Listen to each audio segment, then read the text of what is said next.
నిన్న పిఠాపురం నా నామినేషన్ వేసాం.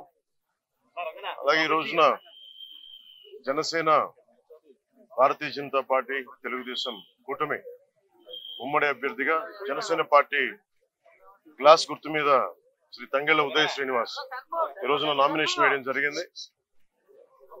ఇది పాపులర్ గా ఆయన టీ టైం ఉదయ్ అంటారు ఆయన.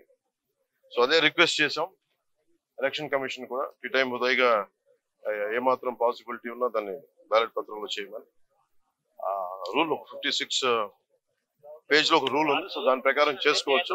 అది కూడా వాళ్ళు కన్సిడర్ చేశారు. ఈ ఎన్నికలు చాలా రాష్ట్రానికి చాలా కీలకమైనవి. వచ్చే ఎన్నిక ఒక 5 సంవత్సరాల కోసం కాదు, ఒక తరం కోసం. ముఖ్యంగా ఓఎన్జీసీ, రిలయన్స్, అలాగే రకరకాల పరిశ్రమలు, కాకినాడ SEZలు, అలాగే ఇంత అపారమైన తీర సంపద ఉన్న ప్రాంతం, విపరీతమైన మత్స్య సంపద ఉన్న ప్రాంతం, ఇలాంటి చోట్ల అనేక సమస్యలు ఉన్నాయి.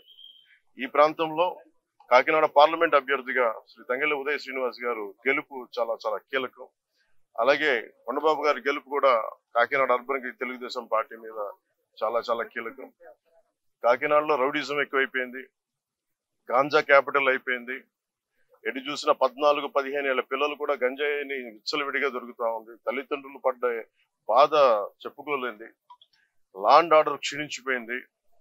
మా కూటమి ఇది వైఎస్ జగన్ చెప్పి తను ఒకటిచ్చే హామీ, 5 సంవత్సరాలు అద్భుతమైన మ్యాండేట్ ఇచ్చారు ప్రజలు. ఏ ఒక్కటి కూడా నిలబెట్టుకోలేదు. Law and order క్షీణించిపోయింది. 30,000 మంది ఆడపిల్లలు అదృశ్యం అయిపోయారు. ఉద్యోగాలు లేవు, ఉపాధి అవకాశాలు లేవు, ఏ పథకాలు కూడా సరిగ్గా అందలేదు. ఇలాంటి సమయంలో ఒకళ్ళు కాదు, ముగ్గురం కల్పిస్తున్నాం. ఎందుకంటే 5 కోట్ల మంది ప్రజలకి ఒక పార్టీ కాదు, 3 పార్టీలు కలిసి ఈ రోజున మేము ఒక బలమైన కూటమిగా 2014 ఎలాంటి కూటమిగా ఏర్పడ్డాము. అలాగే ఉభయ గోదావరి జిల్లాలో కూడా, ముఖ్యంగా ఉభయ గోదావరి జిల్లాల్లో జనసేన, భారతీయ జనతా పార్టీ, తెలుగుదేశం కూటమి స్వీప్ చేయబోతుంది. నిన్న చెప్పాను, మన జంతు ప్రపంచం కాదు, మానవ ప్రపంచం.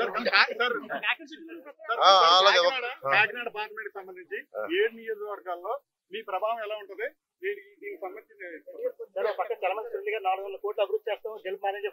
నేను అనేది, మీరు 400 కోట్లు కలెక్ట్ చేశారు మీ పార్టీ గారు 4-5 నెలలుగా.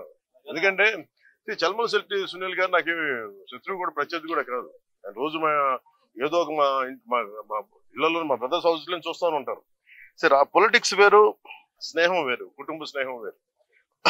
నిజంగా ఆయన ఒక పార్టీ మీద నిలకడగా ఉండే వ్యక్తి అయితే నిజంగా ఒక జాలి పాపనే ఎన్నిసార్లు ఓడిపోయాడు. ప్రతిసారి అవకాశవాదంగా నిలబడటం, వెళ్ళిపోవటం, మళ్ళీ ఎలక్షన్ ముందు రావటం, ఇవన్నీ సరైన సంకేతాలు పంపవు. ఉదాహరణకి నేను కూడా ఓడిపోగానే నేను పార్టీ మూసేసి మళ్ళీ ఇప్పుడు వస్తే బాగుండదా? అది నమ్ముతారా? అది ఒక దశాబ్దం కింద పడ్డాం, నలిగాం, కింద మీద పడ్డాం, బలం ఉండి కూడా తగ్గించుకొని మరి ఈ రోజున ప్రజలు గెలవడానికి కూటమి ఏర్పాటు చేసుకున్నాం. సో చలమల శెట్టి సునీల్ ఆయన వ్యక్తిగతంగా నాకు బాగా తెలుసు, ఆయన పరిచయం బాగా ఉంది, ఉదయ్ గారికి కూడా ఉంది. కానీ కాకినాడ పార్లమెంట్ కి అతను సరైన వ్యక్తి కాదు. ముఖ్యంగా సునీల్ గారు చాలా కీలకమైన ప్రశ్నలు కొన్నిటికి సమాధానం చెప్పాలి.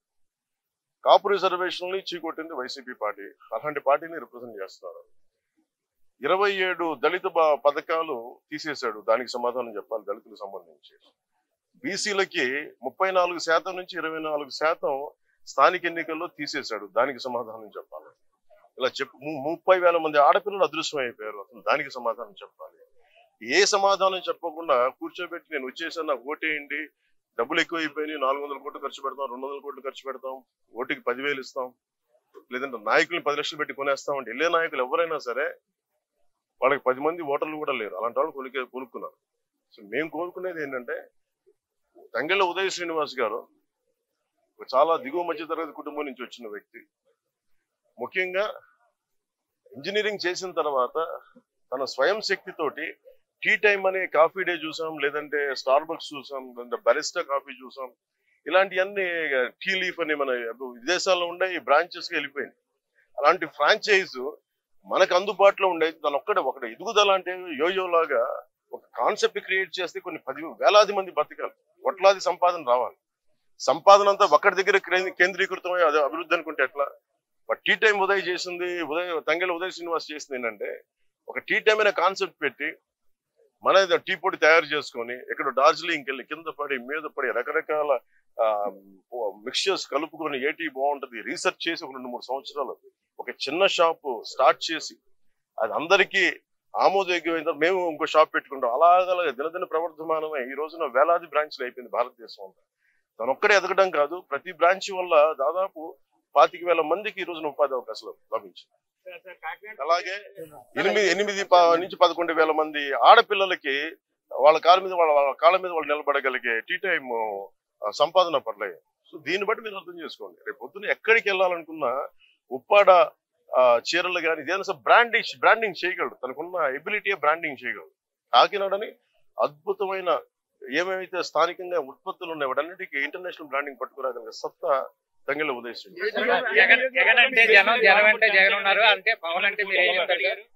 నేను అలాంటి సినిమాలు నేను డైలాగులు చెప్తాను. నేను వస్తే సింగిల్ గా వస్తాం, నేను అలా నేను చెప్పను. నేను 10 సంవత్సరాలు నిలబడతానంటే మాట్లాడను, నిలబడి చూపిస్తాను. అలాగే ఓటు చేయలోనే ఇవ్వను అంటే నేనేం మాట్లాడను, నిలబడి చూపిస్తాను. మోడీ గారి వ్యాఖ్యలు ఏదైతే చేశారో అవి చాలా సంచలనంగా ఉన్నాయి. ఏమని ఏదైతే రాజస్థాన్ సభలో బర్మా సభలో అని చెప్పాను ఒకటి దాని మీ స్టాండ్ సార్. అదే చెప్తున్నాను కదా, జగన్ జైలుకి వెళ్ళడం అది మోడీ గారి గ్యారంటీ. అది బర్మార్ సభలో రాజస్థాన్ లో చెప్పారు. ఎవరైనా సరే కరప్షన్ చేసిన వాళ్ళు ఎవరైనా సరే జైలుకి వెళ్ళడం తప్పదు. ముఖ్యంగా 30 కేసులు పైన ఈ రోజున ఆయన కూర్చోబెట్టి ఆయన 30 కేసులు పెట్టుకుని బెయిల్ మీద తిరుగుతున్న వ్యక్తి ముఖ్యమంత్రి అయ్యాడు. ఇది మారాల్సిన సమయం, ముఖ్యంగా మనం మారాల్సిన సమయం అది. మనం కనుక కూర్చోబెట్టి కులమనో మతమనో వర్గమనో ఇలాంటి ఆలోచనలతో వెళ్తే మన భవిష్యత్తు నాశనం అయిపోతుంది. అందుకని కూటమి విజయం కలిగి ఆ కూటమి మార్పు తీసుకొస్తుంది. జయం